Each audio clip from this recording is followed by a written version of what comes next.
my understanding that the state has retained the right to vote. Is that correct? That is correct. That's correct. State?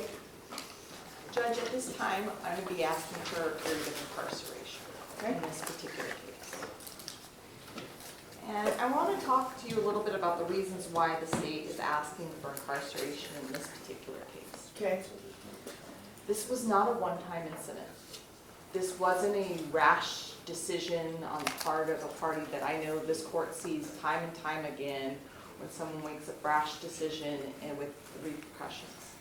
This was an ongoing fraud that endangered the lives of many, many children. She held herself out as a nurse and practiced without a license and took in our most vulnerable children.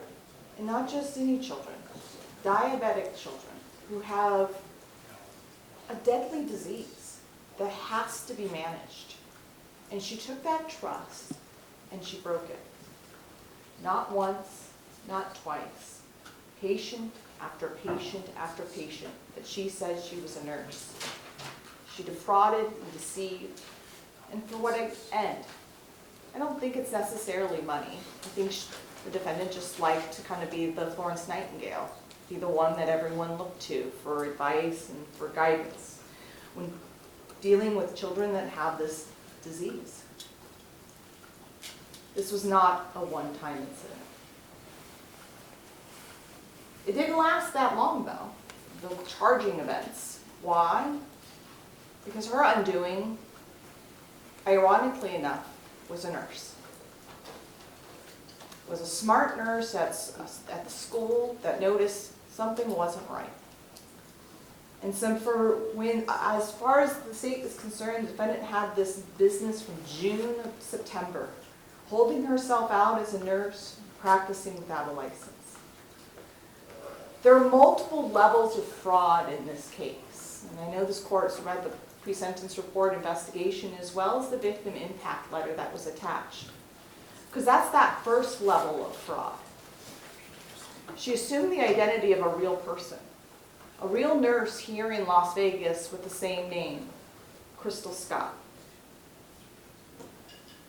Because the defendant wasn't a nurse. She's not a registered nurse. In fact, looking at her resumes between job and job, they're very different. I know she claims that she got a master's degree in science and she has a BA. The only thing attached to the sentencing memorandum was a transcript regarding an associate's degree. I reached out to both Washington State and Eastern Washington University, but I was not able to receive any documents. I did reach out to the military because unfortunately I can't believe anything she says. I will say that they did confirm her military service. But if you look at her military service, you'll notice that she was a specialist, a medical specialist. And in each time that you see in the entry for her job description, it talks about she's under the supervision of either a physician, a nurse, or a nurse practitioner. And why? Because she doesn't have the qualifications to doing the things that she was doing in this particular case. And so she was not only assuming the identity of herself, of somebody else, assuming the identity of a nurse, she set up a business without a license. The Glow business did not have a business license here in Clark County. And then you can continue. Because then the level of fraud is looking at these parents and these children in the face, giving them medical advice, knowing that she doesn't have the qualifications to do any of this. Because these parents, I guarantee you, wouldn't have had this defendant treat them at their most precious, valuable asset, possession of their life, their children, had they known that she didn't have these qualifications. I know she has all of the experience, but the experience is because she's defrauding people. She's not defrauding us like here in her business, but when she goes to these diabetic camps, she's done talks, she holds herself out to be this registered nurse, and she just does not have the qualifications. And then the other level of fraud is she's using 2 doctors to write medical orders and prescriptions for insulin, for medical devices. So the level of fraud in this case is outstanding. And that's why she's pleading guilty to 2 felony counts. Now I know the defense is going to get up here and say that no children were, I can't prove that any child was actually harmed in this case. And I can't. But that doesn't make it any less wrong. She targeted a specific group of people that gave her a safety net. She was working because she's not a registered nurse. She can't go through health insurance. So these parents are paying out of pocket. They are parents that are invested in their children, in their children's medical care. They are ever vigilant about their children's diagnosis and what it requires, because it's constant monitoring. These kids go through a lot when they're type 1. They get probed and prodded. They have to have their sugars tested all their time, all because they don't want their A1C levels to get too high, because it can lead to devastating consequences and even death. And so she had this safety net of sorts because the people that were entrusting her with their children were vigilant parents who weren't going to let anything happen to their child. So you can imagine those type of parents and putting that trust in someone only to find out she's not who she says she is. It's a trust that cannot be repaired. This is also a pattern that we see with this defendant about spinning a narrative to suit herself. If you look at the pre-sentence report investigation, you see that in 2018 she was arrested for several felonies and ultimately was convicted of a misdemeanor vehicle theft. But look at those charges, Judge. They're illuminating. Possession of a forged document, forgery of a government ID, fraud, false financial statement, and ultimately vehicle theft. So in 2018, she's defrauding, she's lying, and then come 2025, she's lying, she's deceiving. Not only that, Judge, she appeared for her initial arraignment in October of 2025. She was released. Within days, she started posting online.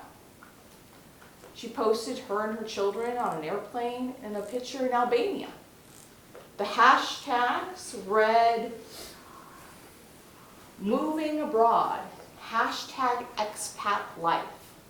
Spinning a narrative that went through this diabetic community that she was really the victim and that she was escaping because of false accusations of overreaching doctors and a system that didn't know what they were doing. It was believable, Judge. In fact, I called Mr. Buchanan and said, she better be there for the next court date. In fact, I arranged and confirmed that her and her family got on a plane and went to Albania. I had people through the State Department ready to snatch her up if she failed to appear for her next court date. And I will say, she appeared for every court date that was asked of her. But it's this web of deceit, this narrative that she wants to use to her advantage. And it even continues even after she's arrested. I'm going to close with this, and I think it's something that was, I thought, really enlightening that came from the real Crystal Scott's victim impact statement. She's talked about the profound violation of professional integrity and a direct threat to public health. And that's really what this case is about. She violated trust in a profession that we as a community hold in high regard. In such high regard that we actually have legal responsibilities and requirements of those occupations. For instance, a nurse is a mandated reporter. She has to report suspicion of child abuse or neglect. She also has HIPAA mandates. Because we entrust that when we go to physicians, medical professionals that hold themselves out things like registered nurses and doctors, that people can entrust what they're saying is going to be held confidentially so that they can get the necessary treatment. It's because our community holds this profession in such high regard. That's why we have these safeguards and these mandates. And she used them. Our community needs to be able to trust when someone says they're a nurse, when someone says they're a doctor, that they really are a nurse or a doctor. This behavior is absolutely unacceptable for our community. It's not just about the deterrence of this particular defendant, but it's the general deterrence of all others who want to come to Las Vegas, who reside in Las Vegas, and want to hold themselves out to be someone that they're not, especially in the medical field. And I think it goes to the core values of our community, and she exploited those. She exploited them because she knows that in our medical community, we have a need for pediatric care. We don't have the subspecialties that we need here to cover all of the medical needs of kids. On a constant basis in my work, as a child abuse prosecutor, I have to send children, the hospitals have to send children to Utah because I don't have the subspecialty that I need. There's only one neurosurgeon in Sunrise for pediatrics. And so when the defendant holds herself out as a caring nurse, when these parents are dealing with a few doctors here in town that have so many more patients than they should, she exploited that system, that lack of subspecialty, and the love of these parents for their children to entrust her with this medical care. She is deserving of prison time, Your Honor. And with that, I'll submit it, besides the two victim impact speakers that are present here today, as one is one letter that I'll be reading. Do you have a recommendation in regard to the prison? I'm going to ask for the maximum penalty, Your Honor, and I'll leave it to you whether or not it's concurrent or consecutive. But I do believe prison is absolutely warranted in this case. Okay. Mr. Buchanan? Judge, would you like to hear from my client first or myself? Doesn't matter. Do you want to go first? Doesn't matter. Go. Okay. Your Honor, I want to begin by saying that I'm deeply sorry to be standing before the court today. I understand the seriousness of the charges before me, and I understand that my actions and decisions have consequences. I have thought about this every minute of every single day since this happened. I have gone over every decision, every moment, and every scenario in my mind, trying to understand how I got here. I wish I could go back and make different choices. I can't. All I can do now is take responsibility for the choices I made, face the consequences, and try to show the court who I am beyond the mistakes that brought me here. My only goal was to help people. I know what it feels like to be alone, afraid, unheard, and to feel like you have no voice. Maybe I think that's why caring for other people became such an important part of who I am. I began my healthcare career 26 years ago when I joined the Army. I did not come from a stable or easy childhood. I grew up in a violent, frightening, poverty-stricken, and unstable environment. One of my earliest memories is of my biological father hurting my biological mother, and my biological father was later accused of murdering my stepmother. My sister and I experienced abuse, and when I was 9 years old, I had to babysit my 5-year-old neighbor to make money so that I could buy food for my 5-year-old sister and myself, because otherwise we wouldn't eat.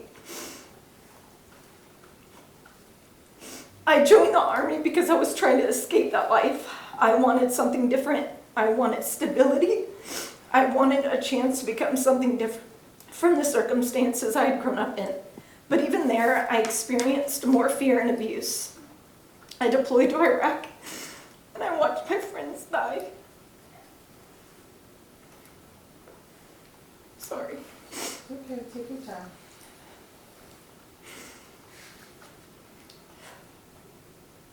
There are parts of my life that I wish I could erase, but I can't. What I can do is take what I had experienced and try to use it to help someone else. One of the few positive things that came from my time in the Army was the opportunity to go to school. I pursued healthcare because I truly want to help people. I became a nurse and a diabetes educator, and I spent much of my adult life caring for people during some of the most vulnerable moments in their life. Then I became a mother. My son was born deaf and was later diagnosed with Usher syndrome, and he also wears a continuous glucose monitor. As his mother, I have personally experienced how difficult and overwhelming it can be to navigate the healthcare system, the one that I worked in, when the person you love most is the one who needs help. I know what it feels like to sit with questions, to try to understand doctors and medications and appointments, to advocate for your child, and sometimes to feel like you have to fight just to make sure your child is heard and cared for. So when I entered healthcare, helping people wasn't just a job for me. It was deeply personal. I wanted to be the person who listened. I wanted to be the person who helped someone who was scared. I wanted to make someone else's experience a little less overwhelming because I knew what it felt like to be afraid and not know where to turn. And that is what makes this so painful for me, because something I believe was helping people ultimately became something that caused harm. But regardless of how I understand or understood the circumstances at the time, I am here today because of the decisions I made. I am accepting responsibility for those decisions. There are no excuses I can make and no number of times I can say that I'm sorry that will undo what happened. I know that. I am angry at myself. I am disappointed at myself, and I am genuinely sorry to the people that trusted me, to anyone who was hurt, and to the community. I never wanted to commit a crime in the name of helping people because I understand that doing so does the exact opposite of what I have spent my life trying to do. I wish I had questioned things more carefully. I wish I had verified what I needed to verify. I wish I had made different decisions. But wishing doesn't change what happened. What I can change is what I do from this point forward. This experience has changed me profoundly. I have spent countless hours looking honestly at myself, my choices, my paths, and the person I want to be moving forward. I'm not asking the court to excuse what I did because of my childhood, my military service, my career, and my family. Those things do not erase my responsibility. But they are a part of who I am, and I respectfully ask the court to consider the whole person standing before you today, not just the worst decisions I've made. I am also actively working on myself and my health. I attend individual therapy every week and group therapy every week. I see a psychiatrist, and I plan to begin treatment through the PTSD clinic at the VA in the fall. I am also actively engaged with the TBI clinic, where I attend physical therapy and meet weekly with a speech therapist to work on memory and cognitive difficulties. Physically, I'm also dealing with some health concerns. I recently underwent surgery for basal cell carcinoma. I'm currently being evaluated for mitral valve prolapse, and I'm currently wearing a heart monitor. And I'm undergoing testing to determine whether heart surgery may ultimately be necessary. I'm telling the court this not to ask for sympathy. I'm telling the court because I want you to know that I'm doing the work. I'm facing the things in my life that I need to face, and I'm trying to become healthier and make better decisions rather than running from them. I want to continue that work. I want the opportunity to work, to contribute, to continue my treatment, and to prove through my actions that this experience has changed me. And most importantly, I'm a mother. My children did not make the decisions that brought me here today. They had no part in them. Yet they are the people who will feel some of the greatest consequences if I am incarcerated. If I am sentenced to prison, I will lose my VA benefits. My husband will not be able to financially support our children on his own if I lose those benefits. My VA benefits also provide benefits to my children. They receive health insurance through my VA benefits, and my son is starting college this week. and he has received Chapter 35 educational benefits because of my VA eligibility. If I lose those benefits, my children lose health insurance, financial support, and educational benefits. That is incredibly difficult for me to think about because none of that is their fault. I understand that being a mother does not make me less responsible for what I did. I'm not asking the court to excuse my actions because I have children. I'm asking the court for compassion and consideration for the innocent children who will be affected by whatever sentence I receive. I want to be here for my children. I want to watch my son start college. I want to continue supporting my family. I want to continue my treatments. I want to work. And I want to rebuild after this experience. I was accepted into the VA VRNE program, who is sending me back to school to train into another field. I want to show my children that even when you make a terrible mistake, you do not run from it. You take responsibility, you learn from it, and you work every day to become better. I know I cannot undo what happened. I cannot change the decisions I made. But I can decide what kind of person I'm going to be from this point moving forward. I am more than the worst thing I've done.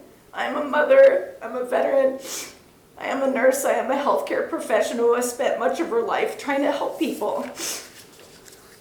I am a person who has survived things I never thought I could survive, and I'm a person who has made serious mistakes, and I'm someone who is taking responsibility for them. I'm asking the court for the opportunity to prove that I can learn from those mistakes without losing the ability to care for and provide for my children. I will comply with every condition the court places upon me. I am willing to do the work that is required of me. Probation, counseling, community service, treatment, or any other condition the court believes is appropriate. I'm not asking the court to forget what happened. I am asking the court to see all of me. Please see the woman who came from a childhood where she learned very early what fear and helplessness felt like, who joined the army looking for a different life, who lost friends, who went to school because she wanted to help people, who has spent years caring for others, who became a mother and fought to advocate for her children, who is now standing before you humbled, ashamed, remorseful, and determined to do better. I am deeply sorry for the choices that brought me here. I am sorry to anyone who has been hurt or affected by those choices. I cannot change the past, but I can spend the rest of my life making better choices. Your Honor, I respectfully ask for mercy, compassion, and the opportunity to move forward, not without accountability, but with the opportunity to demonstrate that I have learned from this. Please allow me to continue to care for my children, continuing my treatment, and proving through my actions that I am capable of becoming better because of this. Judge, thank you. Your Honor, excuse me, I understand, Ms. Mernetti has, I think, arguably one of the toughest jobs in the district attorney's office. I absolutely, unequivocally respect everything she does, and I respect the reason why she would ask for incarceration, because I get that when you look at it on paper, and that's a lot of what her argument is, and that's what a lot of my argument is going to be. It looks bad on paper, and what I'm going to say is nothing is going to be an excuse. Nothing that I mention to the court, none of what she says is an excuse. You can hear from her. She's just an incredibly remorseful person. This case negotiated well before an indictment. It negotiated before a preliminary hearing was held. This was something, Judge, that ultimately we wanted to resolve, and I think she wanted resolved to understand the responsibility that she ultimately had to accept.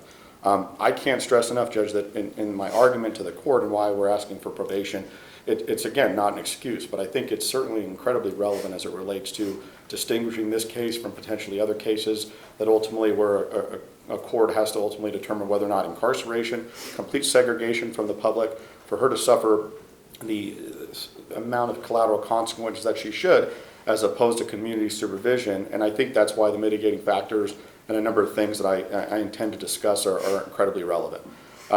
I can't stress enough how difficult of an argument it is to make as a parent, as I'm sure there's many parents in here today, but asking the court to distinguish and understanding of whether or not incarceration is appropriate in that of the volume of evidence, of all the evidence that was provided to the defense during the course of this case. No child was injured, and thank God for that.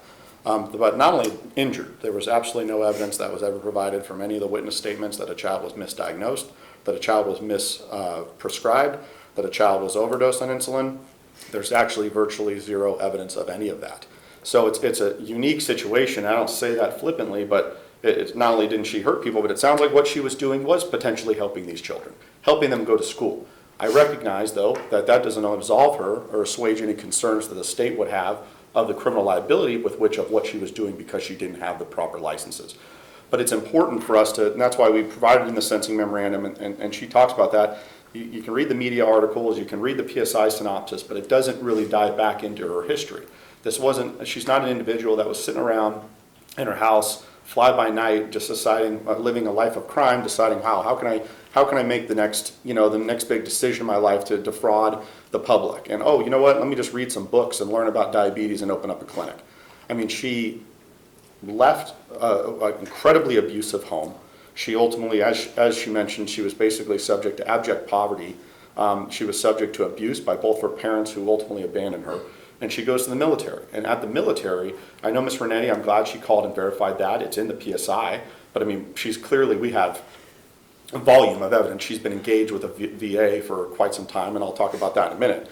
But certainly the military history is there. And what does she do? I provided the transcripts from the military that she was ultimately undergoing several different levels of education that led to her being a medic in the military.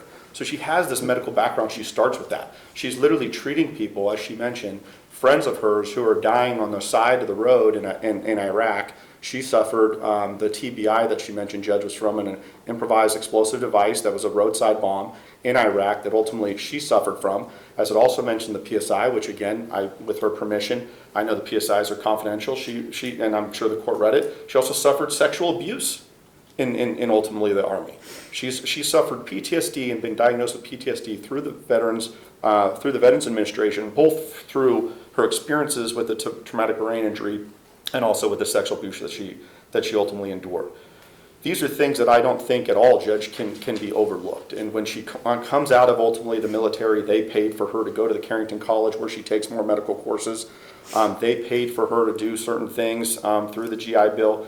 She certainly had this path. And when she makes her way to Vegas after a number of stints in Colorado and ultimately Arizona, working in different medical offices, she worked for Dr. Dwan, who was the top endocrinologist at the time in Las Vegas. She worked in his office. She was the one who was the educator for the diabetes. He delegated all these things and put it on her. All the medical assistants, everybody went to her. And that's ultimately how this kind of thing unraveled, where after the toxic relationship that she had within Dr. Dwan's office, I believe, according to my client, that there was a number of parents all throughout the valley that were very discouraged and very upset with his office. And as Ms. Renetti said, there wasn't that many options. It's not like a general practitioner or different things for these people to go to. And so when she left the office, she lost her way. And she lost her way in a manner with which I don't know if it's related to her upbringing, I don't know if it's related to just the type of person that she is, but she lost her way in ultimately trying to help people without the requisite licenses. Had this case gone to trial, Judge, it would have probably turned into an indictment, quite frankly, on the medical industry as a part. She went through these U.S. medical directors, it's mentioned in the PSI, they're hired guns essentially. They're, to basically oversee certain things. As the one doctor mentions, he actually withdrew from that once all the certifications changed, because I think Nevada and a lot of states got hip to it, said we're not doing this anymore because these individuals must be in the state. They could be reviewing these records and being linked up to what she was doing through the electronic record system from their beach house in Hawaii, and just basically signing off on things. And so, but she had medical doctors that were overseeing her. That's her biggest mistake, was that she trusted, and she trusted, but also was incredibly misguided in thinking that what she was doing was appropriate. And she lost her way. It got worse. But these things, Judge, that she has in her life, the fact that this wasn't a very prolonged situation, but it must be distinguished from other situations. I represented someone, I'm sure the court's seen something similar. I've represented clients that were running, illegal pharmacies. I represented a client were in the legal pharmacy where they were basically smuggling drugs back from another country to sell to patrons within Las Vegas, and they were giving out B12 shots in the back room, and the person almost lost their limb because their leg turned black. Because ultimately, that's different. That's a different kind of set of circumstances where it's just flippant behavior. But this is somebody who's a veteran, who that should not be thrown away. We applied her to Veterans Court. And Judge, and I respect their decision, and we kind of predicted it, because what Veterans Court basically says is, look, she's a veteran, but she's already engaged in services. And she laid that out very well to the court of all the things she's already engaged with the VA. I think Veterans Court is probably looking for veterans that have completely fallen on way worse times, that need to be kind of re-guided into the VA and understand what they can provide, but she's sought that out. Has she made every perfect decision? No. But, when ultimately she was released and she took a trip with her parents, with her family that was not outside of the bounds of what ultimately she was allowed to do based on her release conditions, yeah, she posted some stuff. She's sorry about that, took it down. She's going through a lot, facing 74 felonies, I think it was at the time, and feeling her life crumbling. But when she had to come back, she's been back. She's been an absolute stellar client, Judge. And so, again, you think, okay, well, we have to punish her. Well, let's talk about that, Judge. She did do a little bit of time in jail. I know, not a lot. She has pled to 2 felonies. She is now a felon for the rest of her life. She has lost several civil liberties that ultimately for the rest of her life. The scarlet letter that she essentially wears now, Judge, because of the media attention to this case, has a profound effect. It'll have a profound effect on her. She can never work in the medical healthcare industry again with these type of charges. So there has been a punitive impact that I think has attached here. There is probation doiled out in this courtroom, or in this courthouse rather, for far worse, Judge. And it's not to say that this isn't serious, but I believe showing that an individual that has one misdemeanor offense on her record from close to a decade ago, has no violence in her record, nothing of any sort of way to think that everything within this court should assuage any concern that she's a continued danger to the public. She's never been on community supervision. She's never been incarcerated prior to this. She's never been to prison. She's never been on probation. She's never been on parole. That's why these PSIs are there. And so, Judge, it's just, I try to ultimately talk about the things, the stuff about the medical condition. The reason she has the wrap on her hair, Judge, is she basically has cancer on her head. And she's ultimately going through that. She is wearing the heart monitor. These are things that should the court think, and I know Ms. Renetti has these doubts, which I can understand about some of the things that she says, but these are things that can't exactly be fabricated and can ultimately be backed up with certain medical documentation. I was a little hesitant in some of the VA stuff to file. I got it a little late from her, and I was going to try to get it under seal, but some of it contains a lot of personal information and a lot of medical documentation that I don't want to violate any HIPAA laws and certain things. But I mean, you can look at her, Judge. This is a remorseful individual that made some mistakes and has suffered incredible consequences with the felonies, incredible consequences with the way she'll be perceived the rest of her life. And the question for the court is not to excuse her behavior because she's a veteran, no, but our legislature and society has carved out different options for veterans so that they are treated appropriately. And some of her decision making, albeit very wrong, and what she's accepted responsible for, or what accepted responsibility for, can maybe be attributed to that and to that service. And I don't think it's something that should be in a recitation of an argument by the state, something that should be talked about for 5 seconds as opposed to 500 seconds. I think that is something that we cannot avoid and shouldn't ignore, and I don't think the court will. I just think that, Judge, putting her away, the VA benefits is real. That will have significant consequences. And I don't believe that somebody that is in this type of case, not to say that this isn't serious, but this type of case, this type of situation, this type of situation where I recognize these parents are going to make an impassioned speech, and I respect every word that comes out of their mouth. But at the end of the day, she tried to help people. She did it without the proper regulations.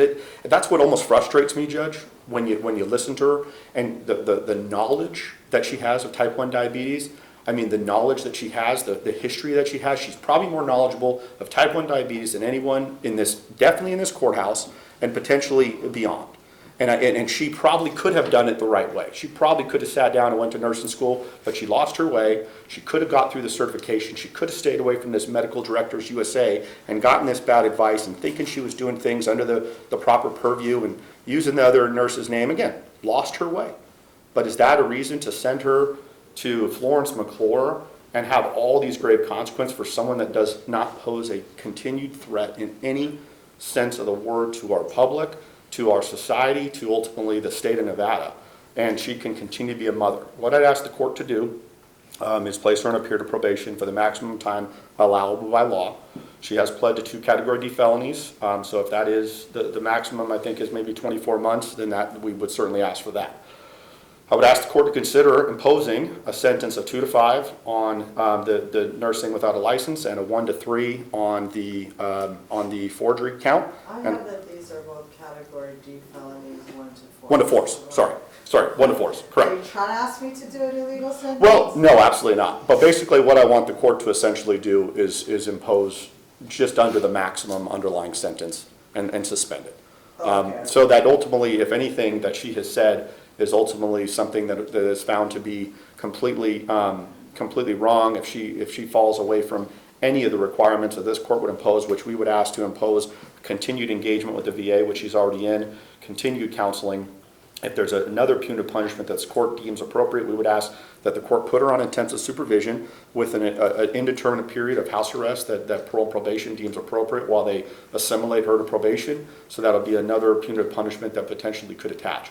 But the incarceration will just have this profound impact. And I think with what's before the court, with her accepting responsibility, I believe that's enough, Judge, because I don't think this case has had quite a bit of attention.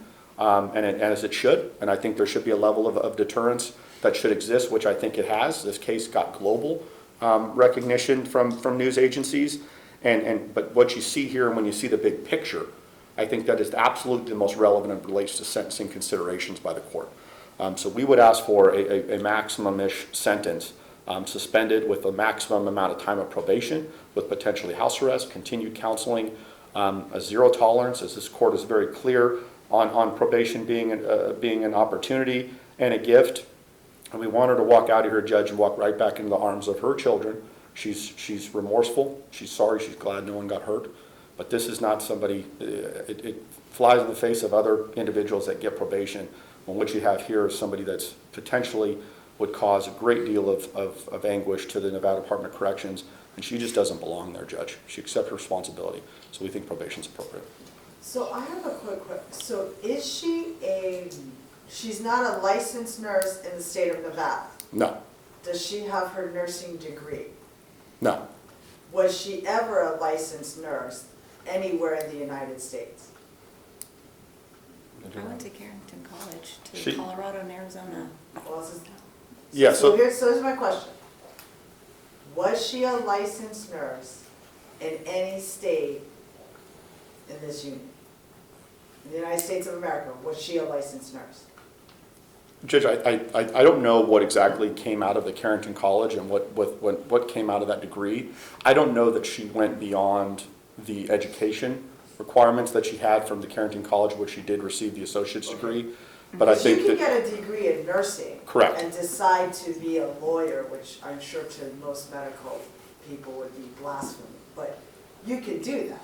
right. And I also think they let you be a medic in the military without obviously going through nursing school. Sure, but my question Yeah. is, was she ever a registered nurse in one of the 50 states? No, I don't think so, Judge, because I don't think that she went through the testing and the testing and then the boards and that sort of thing. Okay. But she was working basically within the capacity of other nurses and medical offices, Dr. Dwan's office, Okay. that's So she was working in a medical office? several. She even As a worked dietitian. she even worked in a hospital in Alaska. Okay. You're gonna have victim speakers, I need to take a 2-second break, okay? And I'll-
All rise.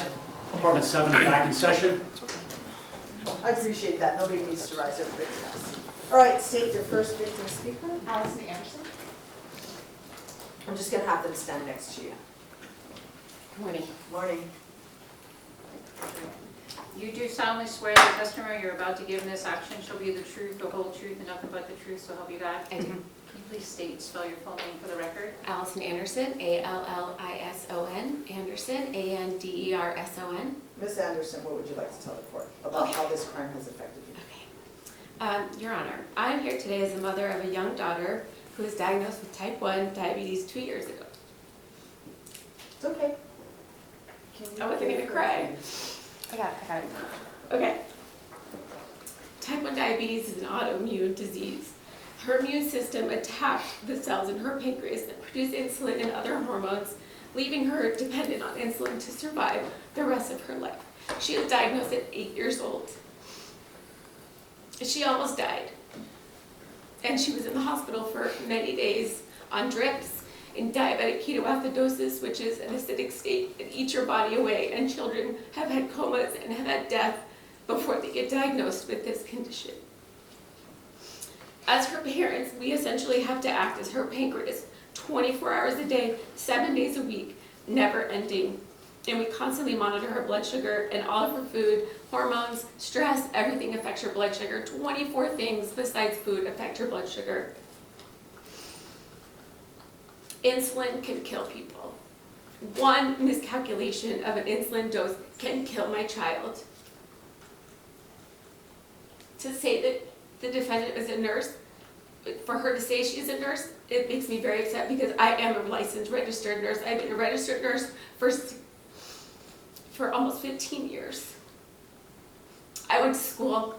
I had a traumatic childhood. I went to school. I did it the right way, and I care about people. And this is a very dangerous disease that she has to live with her whole life. There's about 1,300 kids in Clark County that have type 1. There's only 3 doctors that take care of patients like this.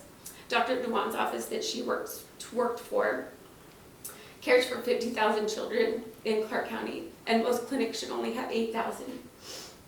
There's a list miles long to get into a different endocrinologist, and I know that they did speak about Dr. Dewan's office, and I'm going to speak on that as well. This is a vulnerable place for our families, and this community is something that we rely on because it is so misunderstood. Type 1 diabetes is vastly misunderstood, and we rely on community and resources. After my daughter's diagnosis, we were assigned Dr. Dewan as an endocrinologist. At his office, I met Crystal in July of 2024 when I went to go visit this doctor that's going to save my child. And I was introduced to her as a registered nurse, which she is not. And I was introduced to her as a dietitian and a diabetic educator. She was listed on their website as a provider, as a registered nurse provider. And all of that was under false pretenses, so I trusted her. She came to me as a mom and said, I have special needs children. I'm going to care for you. I'm going to get you what you need. And she was there, and I trusted her for an entire year. She was there. She would get the medications that we needed, but she was under Dr. Dewan's care. But she was saying she's a registered nurse to my face, and she is not, and I am a registered nurse, so I'm very passionate about that. And so she called me and said that Dr. Dewan's office was being improper to her. They were going to cut her pay, and that they were a racist system, and she was going to create her own concierge clinic. And do we want to come and be a part of that with her? Because this is a terrible office, and she doesn't think that this office can care for our children anymore. And she took staff with them. She created a place called Glucose and Glow, where she did Botox and injections and also treated diabetic children. There were 12 families listed as victims that she ran this office for a few months. This was in July of 25. So after a year of working with her at Dewan's office, she was at this clinic that she created. I brought my daughter there to start her insulin pump. She, the defendant, actually trained us on the insulin pump, which, if the settings were wrong, could have killed my child that very day. Luckily, I'm a nurse and I advocate for myself, and as a type 1 parent, whether you're a nurse or not, you know more about type 1 diabetes than the endocrinologist does sometimes, because you know your child. Each diagnosis is different per child. You literally have to change your dose every single minute to keep your child within range in a safe way. The explanation she gave me about her new practice, being in a beauty suite, made sense to me because she was building a clinic. She had doctors prescribing insulin for her, and she was dosing it out, and she could have killed children. To say that no kids were harmed in this is vastly untrue.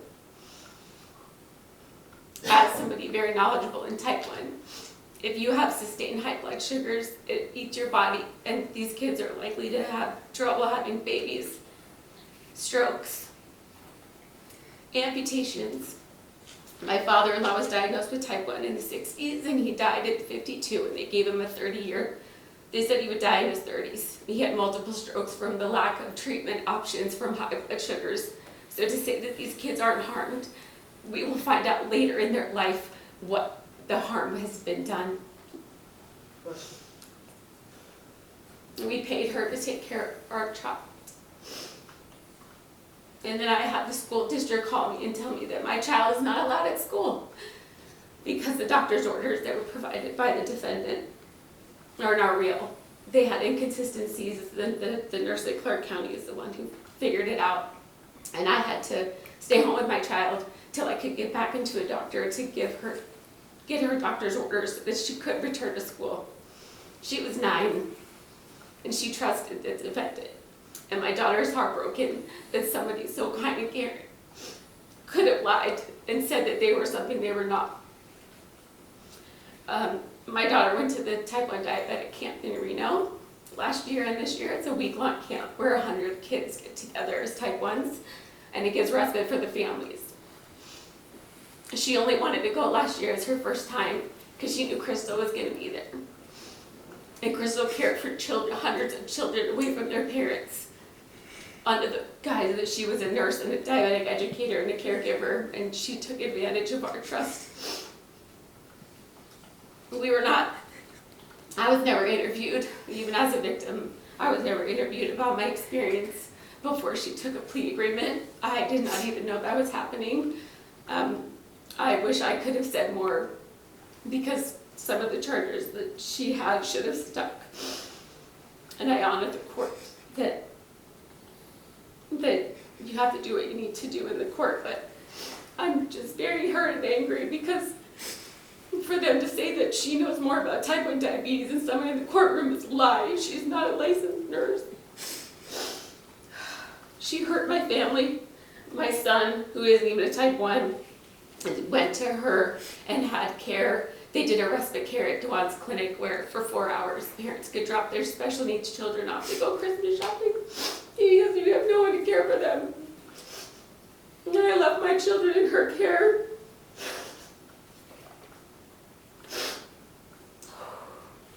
This is simply not a financial deception. I was deceived about my child's health and safety. I trusted the defendant with insulin, education, medical. Even though I am a nurse, I still need guidance. I am just a nurse, I am not a doctor. So to prescribe things, that's a doctor. To diagnose, that's a doctor. I never would have knowingly placed my daughter in the care of an unlicensed person. She built trust with me over a year in Dr. Dewan's office. After we learned what happened, the impact is immediate. Like I said, we had to rebuild her medical care, obtain proper orders, get her back in school, and show my sweet child that there are caring people out there in the world. Even if they lie to you, you can't think that everyone's going to do that. And my kids still are like, I can't believe why would she do that, Mommy? Nurses are supposed to care about people. And I said, she's not a nurse. She took advantage of us. There was also an emotional impact. Like I said, they trusted. This has damaged our trust in people in our community and in systems that are supposed to protect patients. I've struggled with how someone could apparently function in those roles without credentials being discovered. I've struggled with how she could have been hired and trusted around medically vulnerable children 50,000 children at DeWan's office. 50,000. So to say that there wasn't anybody harmed, I don't think this evidence or the research has been done to prove that. I also have struggled with the lack of answers and accountability I've seen from those organizations. She sat on the board of the Nevada Diabetic Association. They allowed her to go to camp. She flew airplanes, and she was using a fake name. One of the most disturbing memories for me now involves the camp. There are parents now that don't trust the camp, that won't send their children there, and that was their safe space. Knowing what I know now makes that terrifying to think about. Insulin errors can have catastrophic consequences. Diabetes management also affects long-term health. I recognize I cannot speak to medical outcomes I do not know. I cannot know every decision the defendant made involving every child, but that uncertainty in itself is part of the impact. I cannot go back and know what might have happened. But to say that there was no lasting harm is not true. As a mother, one of the hardest parts has been feeling as though I failed my daughter. I understand that I was deceived, but I still ask myself how I missed it and how I trusted the wrong person with my child's health. And those are questions that I have to live with. I'm also here because I feel a responsibility to speak not only for my daughter, but for the families who don't feel comfortable coming today because type 1 is already something our children battle with, and they're judged. It's a stigma thinking that it's because they ate too much sugar when it's not. And they walk around beeping with medical devices and leave the classroom to get treated every single day, multiple times a day, when they just want to be a regular kid. I know how vulnerable families can be when they are trying to keep a child with this disease safe. I understand that the court is sentencing the defendant on charges that are brought before her today, and I respect the court's role in legal process. I also want the court to understand that the impact on my family did not become smaller when the number of charges became smaller. The fear did not become smaller. The betrayal did not become smaller. The disruption to my daughter's care and our trust did not disappear. She could have killed a child. She wants time with her family, but she could have killed children. And she used the fact that we have vulnerable children to deceive us. Ultimately, the reason I am here today is because I do not want this to happen again. Families of children with type 1 already carry that enormous responsibility. The support and resources available to families can already feel insufficient. Vegas is really lacking in the services, and that's how she was able to take advantage of us.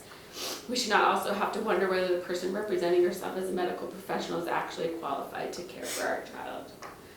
She hurt families, she violated the trust and parents placed in someone that they believed was a medical professional, and she inserted deception into an area where trust and competence can literally be matters of life and death every single day. I'm asking the court to impose a sentence of the max that reflects the seriousness of the breach of trust within this court's authority. Help prevent the defendant from putting another child or vulnerable family in this position again. I'm asking for accountability, consequences, and protection from the community. After today, I do not want to give the defendant any more space in my family's life. I will continue doing what I've always done and advocating for my daughter and for children living with type 1 diabetes in this community. And I want to leave this courtroom knowing that I spoke for my daughter and I told the court what this has done to our family, and I did everything I could to help make sure another family doesn't have to experience this. The whole truth has not been stated today. There's a grave misunderstanding, I think, of the depth of this. She worked at a clinic for an entire year, 2 years actually, a year before I even got there. It wasn't just a few months at a clinic. It was years of lies saying she was a registered nurse when she's not. That's all I have to say. Thank you. Does the defense or the state have any questions? No, Your Honor. Ms. Anderson? No, Your Honor. So, Ms. Anderson, what I want to say to you is that I have heard what you have said. I think sometimes it's difficult for family members to understand when negotiating a case that the state and the defense have to look at different things. Okay, I do not think that the impact is less on your family because the defendant only pled to 2 charges. So that's part of just the legal system, but I don't think the impact is less. And I have heard what you said, and thank you for being an advocate for your child. Thank you. Next victim speaker? Tia Stanfield.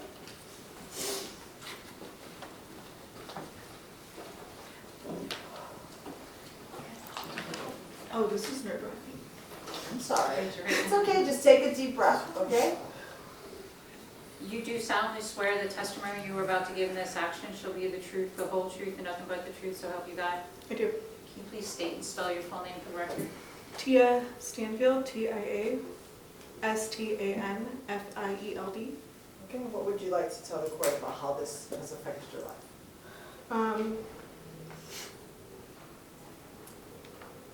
My daughter was diagnosed with type 1 diabetes at 4 years old. Anyone who has lived this disease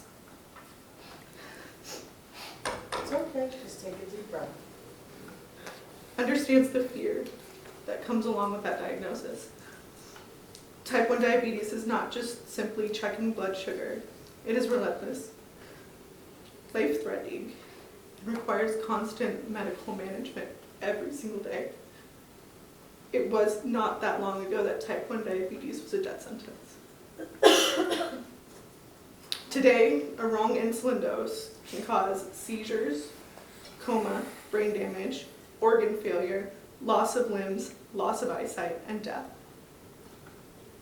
Parents of type 1 diabetes children live with the constant fear that one mistake will take them.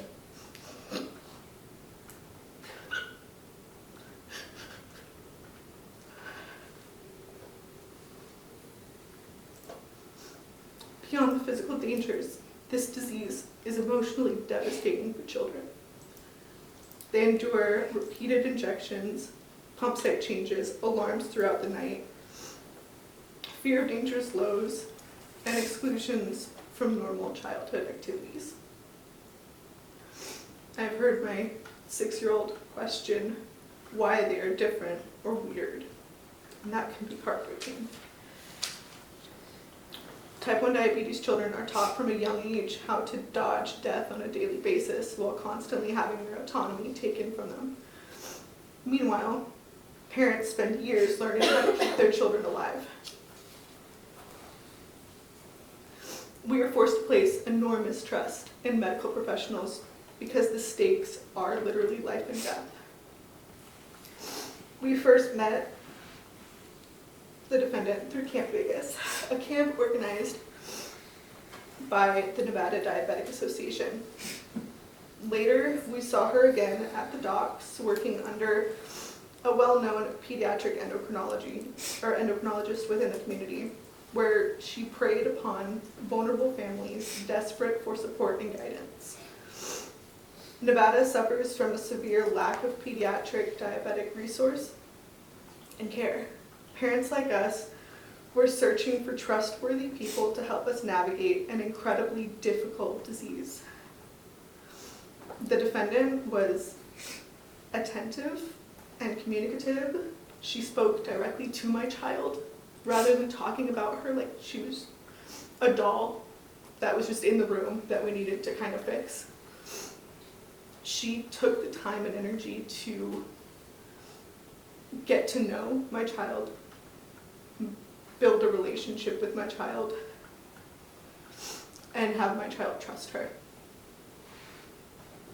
Unlike other physicians we had seen, the defendant took the time to truly listen and understand our concerns. What we thought was finally finding a medical professional who cared was actually finding a woman who was exploiting our desperate need to keep our chronically ill child alive, preying on our fear and using it to gain our trust. What she did was not a harmless mistake or an issue with paperwork, and it was not an accident. She inserted herself into the medical care of a very vulnerable population while falsely presenting herself as being qualified to do so. She manipulated and scared parents into trusting her with decisions involving dangerous medication and diabetic management, decisions that can determine whether a child lives or dies. She is extremely lucky that there's not a trail of dead children behind her reckless actions. The 12 victims included in this case do not begin to reflect the true number of children she endangered. Those were only the ones reported through CCSD. She had access to families through the doctor's office she worked at for several years, community event, and she even managed to get on the board for the Nevada Diabetic Association. There are potentially hundreds and thousands of families exposed to her fraudulent conduct and who may never even realize that they were put at risk. What is most disturbing is the pattern of behavior. After these allegations came to light, she began manipulating the victims, claiming she was the victim of a smear campaign from the previous doctor's office that she worked at.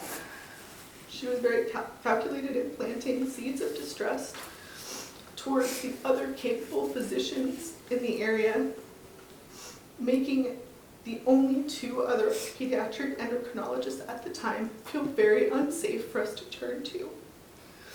We were blacklisted from Dr. Dewan's office, couldn't go there. My daughter was removed from school for almost a week because we needed doctor's orders. And we couldn't get in to see a doctor for 6 months. So in that time, we had to rely on clinics and just hope that nothing catastrophic happened because we wouldn't have anywhere to go.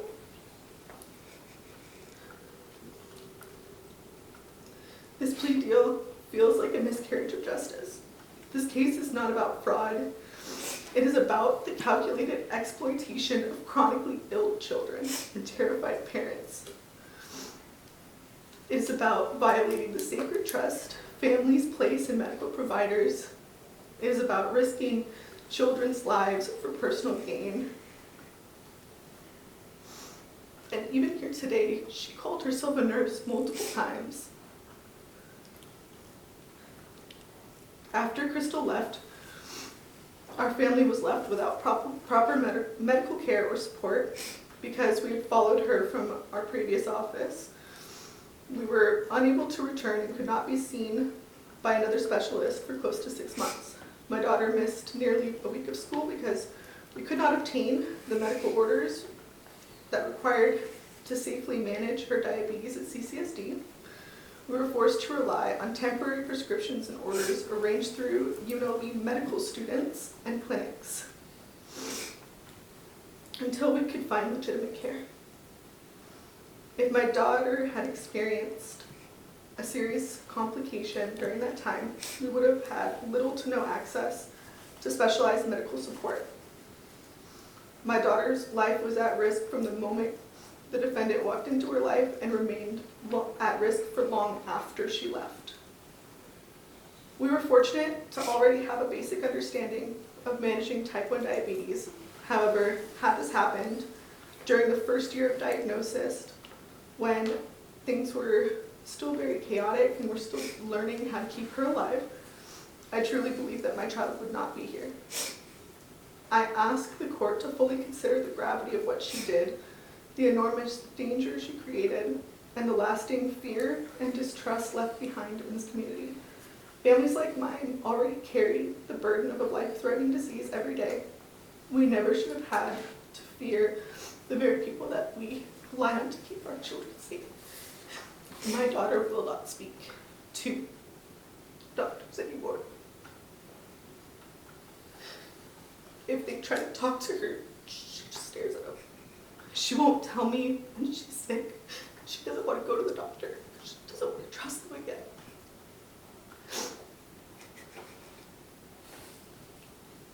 I respect having a painful upbringing. It doesn't mean, it doesn't excuse any of it. And from where I'm sitting, there was no accountability taken.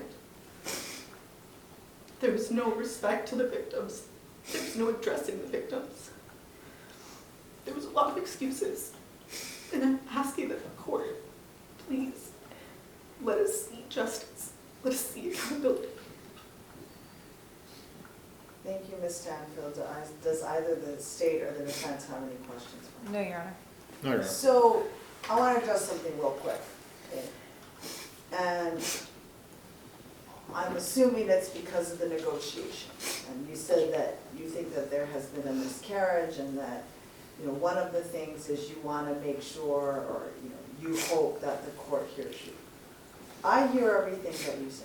Whether somebody pleads to 70-something charges or 2 charges, while it may not make you feel better, I think in the process of the way the court moves, right, there is some sense of justice in the sense that she's not going to be leaving she's going to be leaving this courtroom with a felony, right, or 2 felonies, actually. That never happened before, and that will forever change somebody's life. But what each of you have said today is not lost on me, and I've heard everything you've said. Okay? And then I think, Ms. Renee, you're reading another letter, or do you have another question? I am. I'm going to read it. Okay. I was asked to read it. Is it from somebody who's in the room? No. It's Okay. one of the named victims. Okay.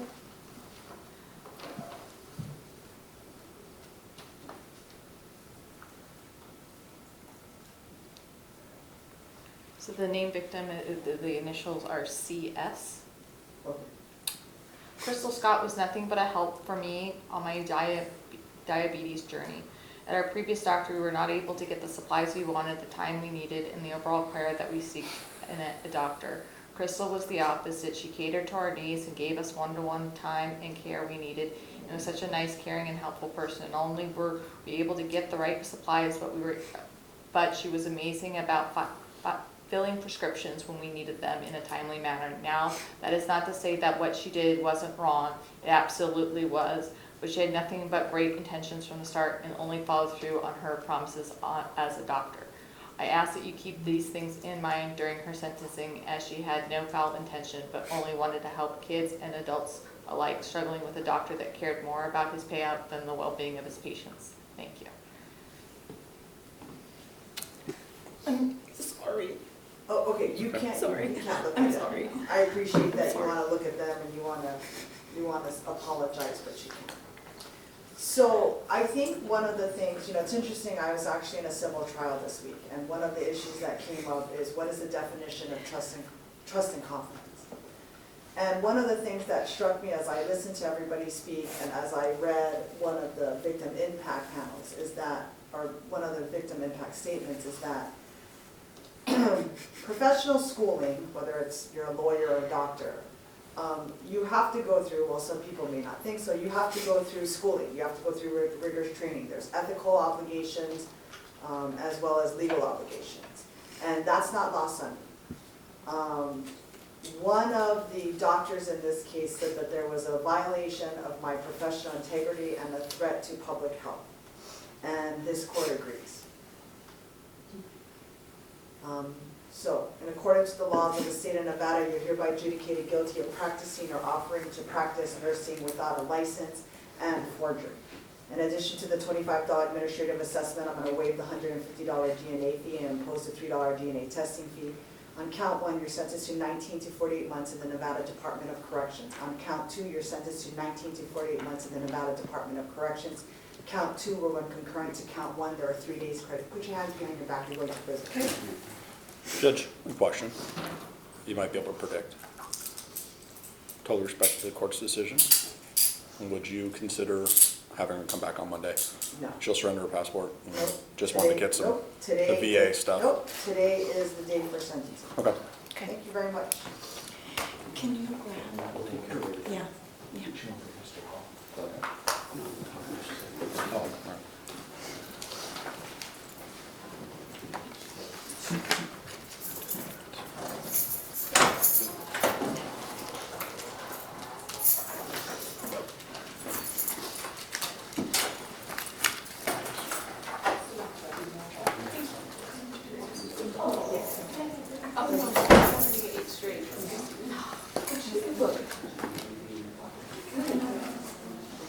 I don't